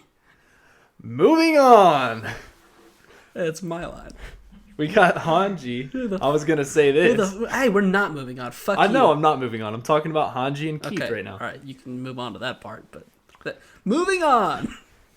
Well, you can't just say that after But it's my line, so I can't. Well, it's not. You were doing my sexual No, lines. it would be me being like just putting S's at the end of something that doesn't deserve an S. You would be like, movings on. That's what. Damn, I missed a real opportunity to did. do that, didn't I? But I was going to say this about Hanji, how she used to have a crush on Keith, is what we've heard through the grapevine. And if I was Keith, I would have said the same thing. I would try to look cool in front of Hanji because she's beautiful, gorgeous. And I would have been like, I'm going to take on these tots like they've never totted before. And I would get my ass beat in front of her. But you know what? I would have looked cool saying it. Yeah, I don't really like how they, I think she was in a suit, like one of her suits, if I remember correctly. They've altered her wardrobe in some way where she looks like she just walked out of a mental hospital. She's all white. I don't like that very much. She needs to unbutton a few buttons. Are we about done wrapping up this scene here? Yeah. Because you know what we got to do. We got to do the Podcast Chronicles patent pending podcast moment of silence. Moment of silence. But here's the thing. Keith isn't dead, but we're going to give him a moment of silence for the ass beating that just occurred. I like the way you're thinking, yes. Listen, nothing's confirmed here, but we respect him so much that it's the first time we're doing a podcast moment of silence, patent pending, by the way, for someone who's not actually dead. He's coming. First time ever. He's swooping in on an eagle later on in the season. Don't worry, ladies and gentlemen. You're witnessing history. And we're going to start right now. Dude, he's fucking dead. If the real Keith Sadie's doesn't stand up. He's not standing up, dude. He's fucking dead. You better play that song so he stands up. But not the one where the guy sings, "Come on, let's get it." Like the one in the Levi BC, because that was so fucking stupid. He's dead. All right. So thank you for that moment of silence. Thanks, guys. Rip. Okay, Chad, please move on. All right. So we get a quick look of Armin, Mikasa, and the rest of the scouts, the original 104th, and they're all sad as fuck that Keith just got beaten up. And then we got Eren posing, staring out of a window like he is just about to take the most hard-ass album cover picture of all time. Can someone tell Eren that he's not constantly in a GQ photo shoot? Why is he constantly... He's constantly looking at everything as if he's getting ready to have sex with it. Chill out, buddy. You're exactly right, because I get a little wet. Not wet. Sorry, that was a poor choice of wording. Whoa, what do you got going on over there? Okay, I'm just gonna come out and say fuck it. I get a little wet whenever I see Eren like this. Respect, brother. This guy, he looks hot in every scene he's in. When he was beating Armin up, I wanted to get my ass beat by Eren. I think, you know how Zeke, we've talked about how he's very good at sprinkling a little truth into everything. He was doing that with Eren, and then he also just told a straight up lie where Eren's bought into everything that Zeke's told him. And then at the end he goes, also, you can actually get people pregnant if you just look at them with enough sexy eyes. So he's over there, he's just trying to get every fucking person pregnant, just being like, oh my god, I'm fucking... Except for Mikasa. My eyes, just right now, just... Armin might be pregnant. Heads up. If I could get pregnant via the butt, I would from Eren. Holy shit. Moving on. So, we then go back to Levi and Savagery. Zeke looks awful, still. Yeah. Looks terrible. It was as if Levi paid an additional $2 for the cheetah print. Yeah. He just had an explosion, and he was like, well, that cheetah print looks pretty cool. And they're like, well, that one's extra. And he was like, worth it. Yep. And he tells Zeke not to move because there's a wire around his neck. I put it there after I tattooed the cheetah print onto you, and it's attached to a thunder spear. God, this is some... So this is some Zachary shit. He says, right you'll here. be blown in half or worse if you move, so just stay still, buddy. Stay still, little man. And then Levi says, I bet you wish you were dead. Not that I sympathize with you. Jeez, I cannot speak right now. You toyed with the lives of my comrades. Tell me, was whimpering while covered in shit a part of your master plan? Just another candidate, man. It's so many good lines. I love they're on a boat. What are they doing? Why are they on a boat? You're right. They're on a boat in the middle of the desert. Right? Wait. Are they in a desert right now? Wait, dude. I think they are. They're in a desert? Yeah. But are you saying they are in a boat? Yeah. Okay, they are in a boat, though. It's like somebody put a boat out in the middle of the desert. Okay, because here's my thing. I was 100% sure they were on a boat, but you saying they're in a... Are you being serious? I'm dead ass serious. Are you messing with me? No. They are not near any body of water. No. Levi's just sitting in a boat with Zeke. It looked like the area where they were building the train tracks. Like the desert area. Hey, I can't remember, so... Yeah, they are in the middle of a desert in a boat. In a boat. All right.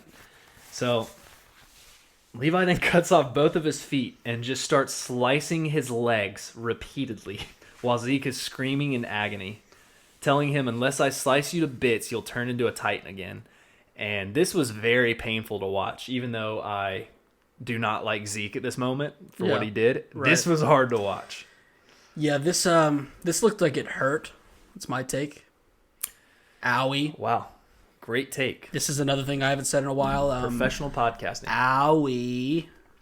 Usually I say some stupid-ass line like that, but I guess it was your turn to say Sorry, I got to be honest. You've got your Xbox message screen pulled up right now, and I was just looking through a couple different things. You got you have your chats pulled up. And I see one guy who's named StudMuffin69. That's your typical name or whatever. The one that I really, really hate you for, and I just hate you for it, is the one that says, GG, sorry for the beatdown. What?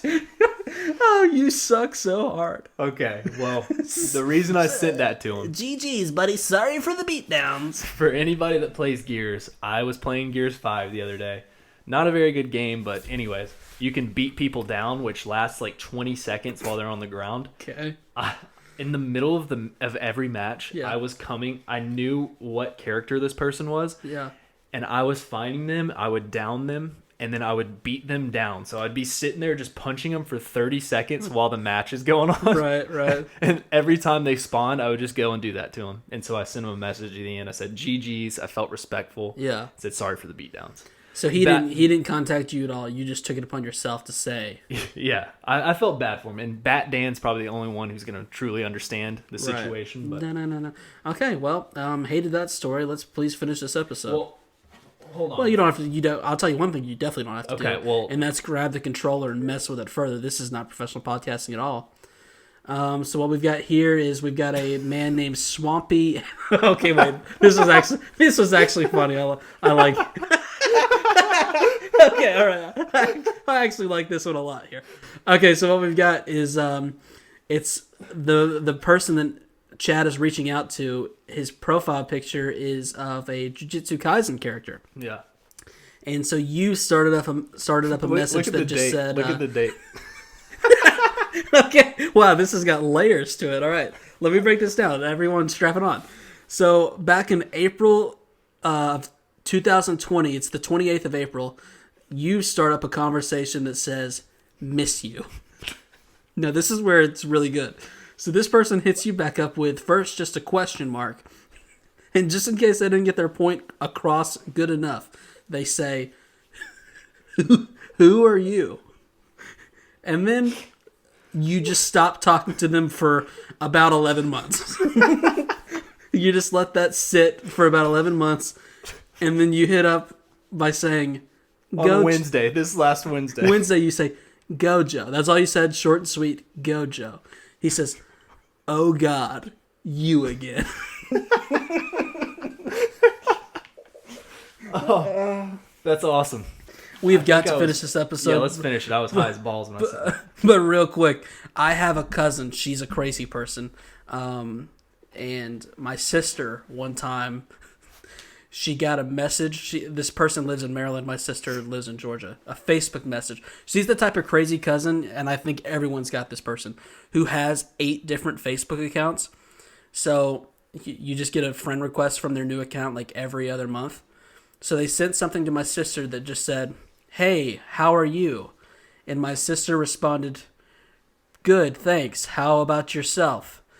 And then didn't hear back until exactly 1 year and a day later. The cousin responded, good, thanks. That's the truth. You've shown me that image too. That's definitely right. I've shown you that picture. Moving on. We've got to finish this episode. Yeah. I need to hit you with the moving on. You've been getting off track here. I'm sorry. I'm in such a good mood. So, after he slices him up, he says, I need to keep slicing you up so you don't turn into a Titan. Zeke then asks, where are my glasses? And Levi says, who cares? You don't need them. You won't be needing them anymore. Okay. I got to be honest. Levi took it a little too far, taking a man's glasses. Yeah, I was going to say, the fact that Zeke can't put the glasses on and at least see Levi kicking his ass, that sexy hog of a short man. Everything before, I was like, okay, fair. You took his glasses, Levi? Yeah. Dude, come on. Come on, bro. And we get a sad Zeke look. And we get a flashback of him as a kid throwing a baseball with an adult. Now, we did some analyzing of this situation. Zeke, at this moment, had a yellow armband. You could say we immersed ourselves. We were immersing ourselves fully in this little scene right here. We saw that Zeke had a yellow armband. The other guy looked to presumably have a red armband, so he was probably a current warrior. They were playing at the with time. shadows, but yes, you're very good at analyzing the darkness of colors, and you deduced that you are red. It was a red armband, and I agreed. Because at the first watch, I think we thought it was maybe his grandpa, but then he says, "Well, I didn't. I'm very smart. You're very smart. I was already immersed. You were about 50% immersed at that point, and I had to be like, had the tip in. I had to be like, no. Come up here, get your dick on the screen. And then you looked, you're like, oh, yes, you're right, not the grandpa. And then he calls him Mr. Kaiser. Or Mr. Kaiser says... Well, we knew you were going to have trouble with that word, but you tried your best. The guy asks if he wants to play baseball to Zeke. talking about, I guess, in the league. Mm-hmm. They've got a great league over in Marley. Japan loves baseball. And he says, Mr. Kaiser. And then he goes, but I have a mission. The end. I like how you got lost on the very last note. I don't know how you did that, but you did it. Yeah, what an episode, dude. And that ending right there was great because it makes me think we're going to get more of that next episode, which I am so fucking here for it. Give me Zeke. Give me all of Zeke's fluid. Give me everything about Zeke. I want it on me, in my ear canals. I want all of it. Okay, stop what you're saying right there. It was worth the wait, this episode, and we got it. And I'm just on cloud 9 right now. I'm scared. 2 more episodes. I'm so scared. We're going to have to edit this one, send it out, and watch this next episode, record on it. Yeah. Now, I am super excited because we had a contest this past week. I'll go ahead and break this down right here. We're going to do questions and stuff like that next episode. Yep. So here's the thing. If you're strictly here for Attack on Titan, you don't want to be a part of our Discord little competition, or you don't want to hear about it, this is where you can tune out. Everything that we're getting ready to talk about, you are going to be clueless about because you haven't seen the pictures. But here's the thing. You can still see the pictures if you join our Discord. The link is in the description below. You can march on over there. Hopefully it hasn't expired. Ronnie still hasn't figured out how to I have. It says it never expires, and I constantly check on it because I'm a great podcast host and a great business owner. Well, we know you eat expired food. You don't care about that. Yeah, it never expires. They're just saying that shit to try and fool you. Anyway, what I was saying is, please come on over. Join the fun. We're having a grand old time. But yeah, if you asked a question, we're going to try and get to it next week. I got a little lost in the questions, so hopefully we get as much as we can. But I have constantly ripped you for your hoodie-wearing habits around the waist. It's just ridiculous. Yeah.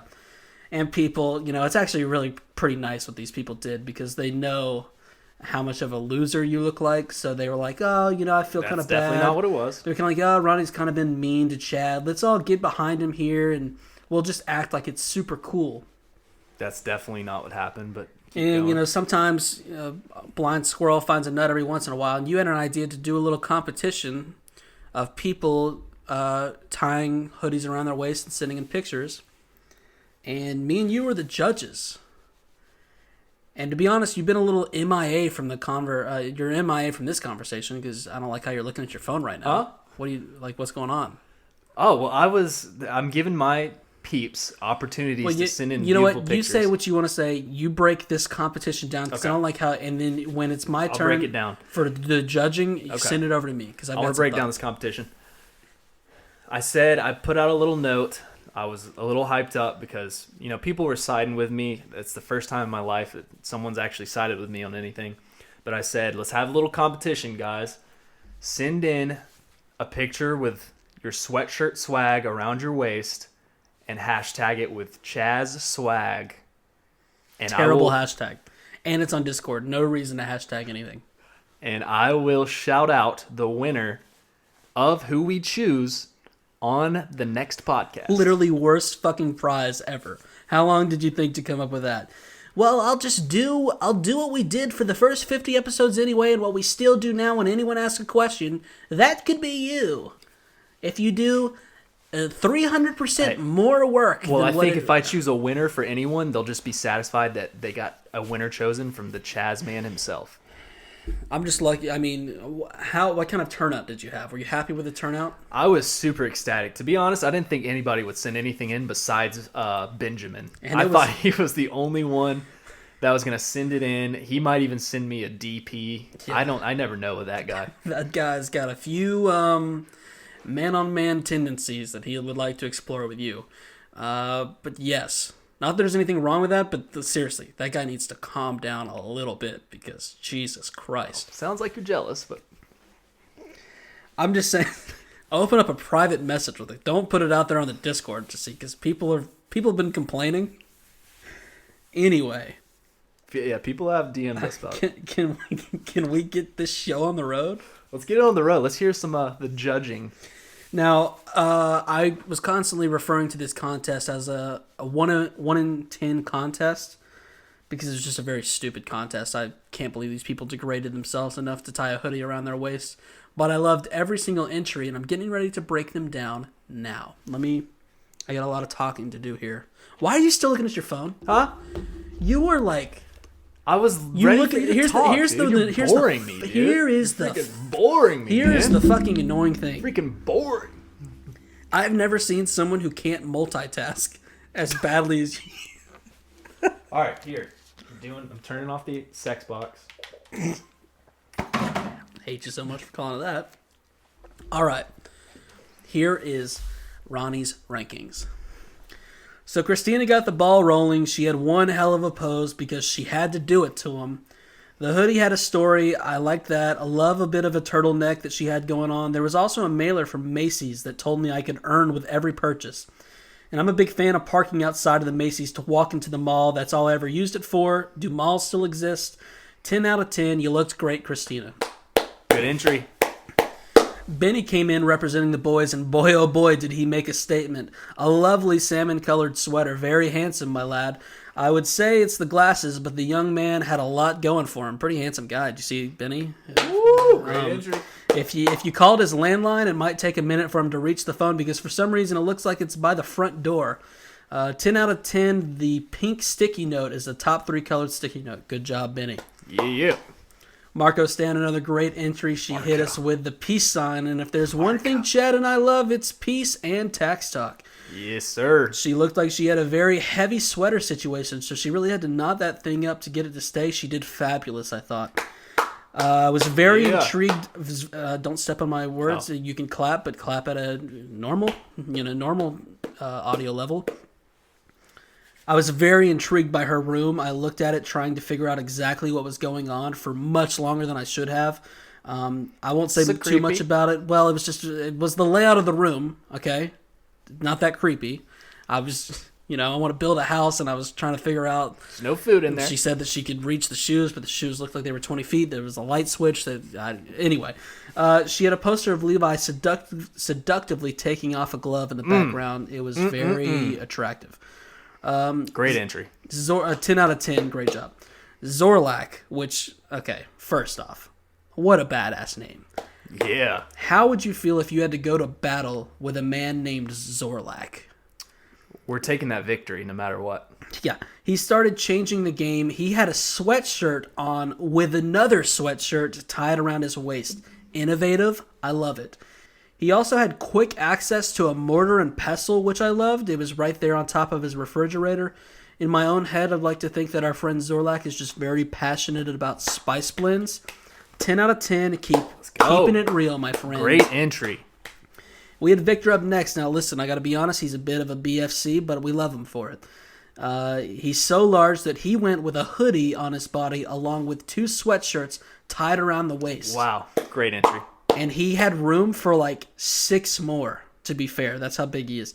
If we ever met in person, Victor, I will require you to remain sitting at all times while I stand so you don't make me feel like more inadequate of a man than I already feel.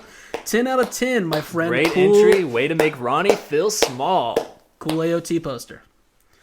So now this next person was very confident, which I like. She deserved to be too because not an e-girl came in with a Jujutsu Kaisen hoodie.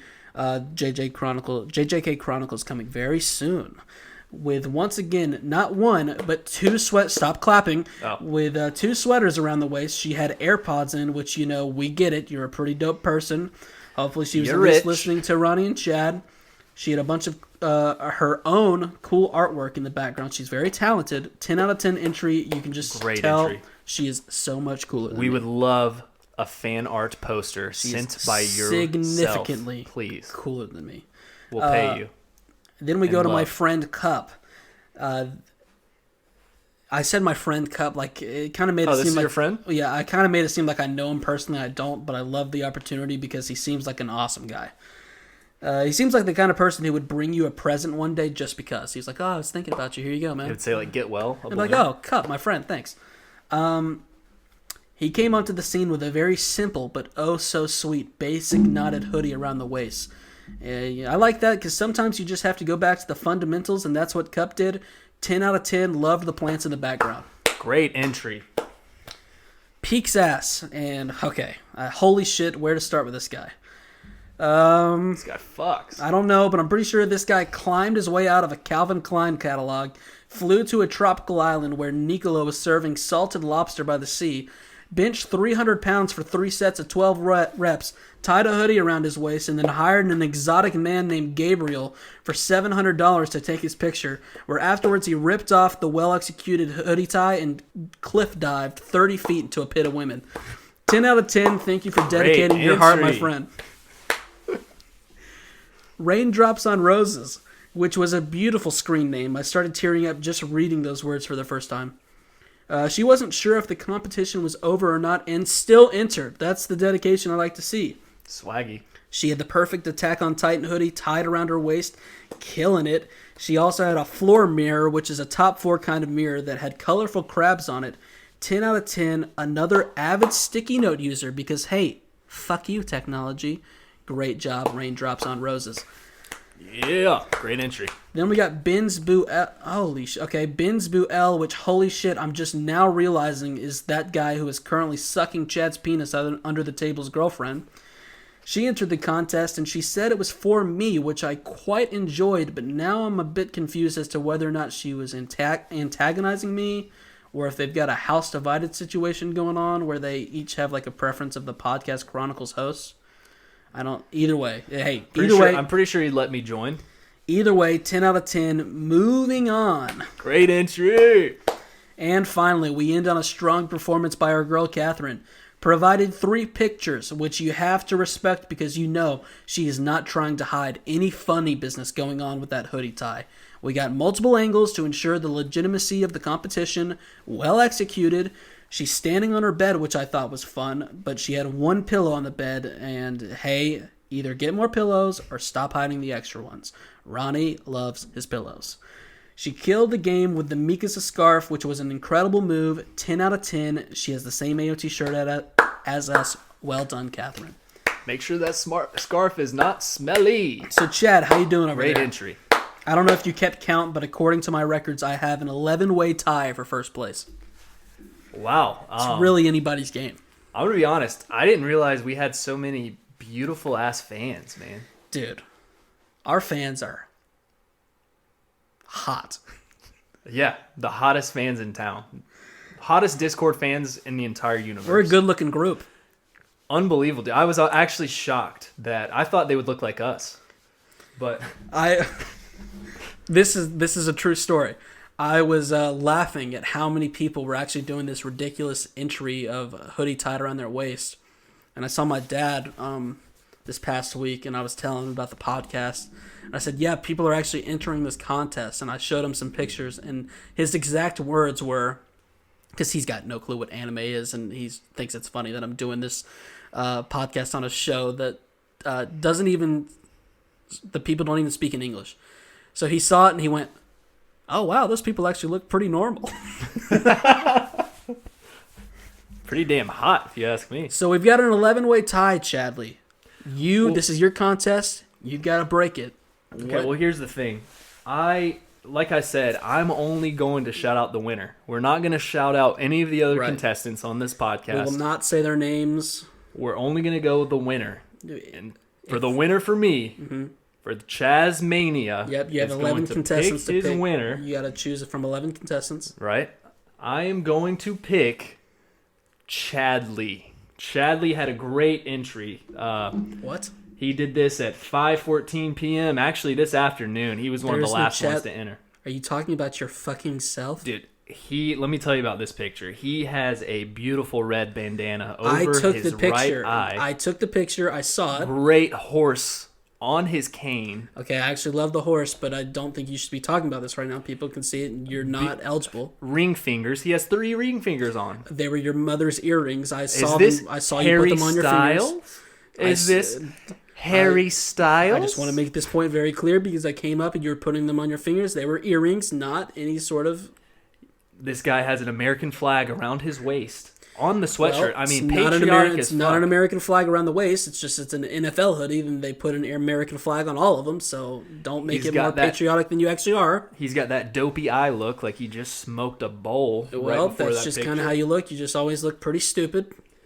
And just a beautiful Savagery beard. Don't think you should keep talking about this picture because I hate it, and you're not eligible to win, even though the prize was just a shout out, and it's your podcast. So guess what? You got a shout out. I'm gonna have to give this guy Chaz a shout out. To me, he sent in the best looking picture, and to all the other contestants, you did a great job. You looked great. Good try, but I'm gonna have to go with this guy.